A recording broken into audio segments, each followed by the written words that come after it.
खेसारी लाल यादव कर रहे हैं नीलम गिरी के साथ दो गाने की शूटिंग। जी हाँ दोस्तों, आपका स्वागत है बाबा खबरी पर और ऐसे भोजपुरी अपडेट आपको यहाँ मिलते रहते हैं। तो बात करते हैं भोजपुरी के दबंग स्टार खेसारी लाल यादव के बारे में।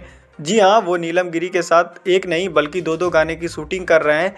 एक गाना ग्लोबल म्यूजिक जंक्शन से आने वाला और दूसरे गाने की अभी कंपनी नहीं पता है, लेकिन जो खेसारी लाल यादव हैं वो दो गाने की शूटिंग कर रहे हैं नीलम गिरी के साथ। ये कुछ लुक्स है, कुछ तस्वीरें हैं जो वायरल चल रही हैं शूटिंग के दौरान की, कि नीलम गिरी खेसारी लाल यादव के साथ काफ़ी लाजवाब लुक में दिख रही हैं।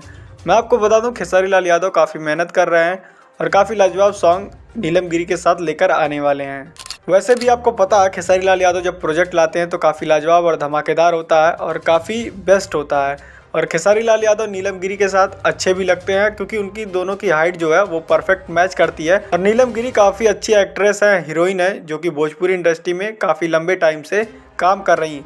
हालांकि इन्होंने समर सिंह, पवन सिंह मतलब बहुत लोगों के साथ काम किया है और हिट से हिट गाने भी दिए हैं। तो आपकी क्या राय है नीलम गिरी और खेसारी लाल यादव के बारे में, हमें कमेंट बॉक्स में ज़रूर बताइएगा। और हो सकता है आज शाम तक नहीं, कल सुबह तक आपको एक पोस्टर देखने को मिल जाएगा। तो चलिए फिलहाल के लिए बस इतना ही, मिलते हैं आपसे नेक्स्ट वीडियो में। हमारी वीडियो पसंद आई हो तो लाइक शेयर सब्सक्राइब करना ना भूलें।